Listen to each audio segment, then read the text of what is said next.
চট্টগ্রাম বিশ্ববিদ্যালয়ের প্রক্টরিয়াল বডির পদত্যাগ সহ ৭ দফা দাবিতে অনশনে বসেছেন ৯ শিক্ষার্থী। আজ বুধবার দুপুর 12:30টায় বিশ্ববিদ্যালয়ের প্রক্টর অফিসের সামনে অনশন কর্মসূচি শুরু করেন তারা।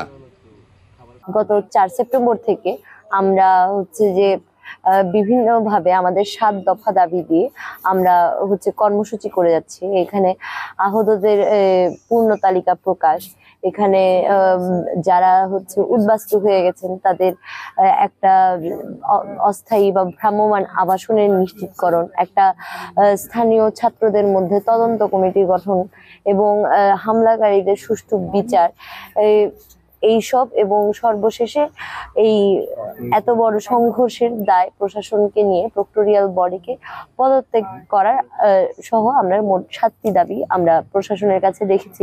যে প্রক্টরদের হাতে আমার ভাইদের রক্ত লেগে আছে, সেই প্রক্টর অফিসে প্রতীকী লাল রঙের ছিটানো সহ মশাল মিছিল এবং যে আমরা ১,০০০-এর অধিক শিক্ষার্থীর আপনার স্বাক্ষর সহ স্মারকলিপি জমা দিয়ে এসেছি। যারা মনে করে যে এই প্রক্টরিয়াল বডির কাছে তারা নিরাপদ না, কারণ এই প্রক্টরিয়াল বডি আমরা দেখেছি যে সেদিন রাতেও তারা তাদের ব্যর্থতার পরিচয় দিয়েছে। এই সংঘর্ষ এত বড় হওয়া এবং এত যে রক্তপাত হওয়া, এখানে যে প্রক্টরিয়াল বডির চরম ব্যর্থতার নজির স্থাপিত হয়েছে। এর আগেও তারা যে গুপ্ত হামলা, সেগুলোর বিচার করেনি। আমরা আমাদের নিরাপত্তা ঝুঁকিতে এখনো ভুগছি, আমরা আমাদের নিরাপত্তা ঝুঁকি স্পষ্টতই দৃশ্যমান, যার কারণে বাধ্য হয়ে আজ আমরা অনশনে বসেছি।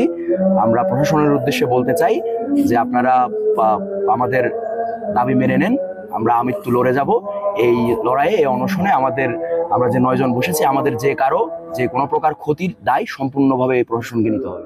আমি এমনি জানতে পেরেছি, কিন্তু আমি ওদিকে এখনো যেতে পারি না। এদিকে একটু ক্লাস এবং অন্যান্য কিছু মিটিং আছে, তো সেই কাজে একটু ব্যস্ত আছি। তো এটা প্রশাসন দেখবে, প্রশাসনের গতিবিধি নিশ্চয়ই হয়েছে এতক্ষণ। দেখবে আমরা দেখি তাদের সাথে কখন মিট করতে পারি।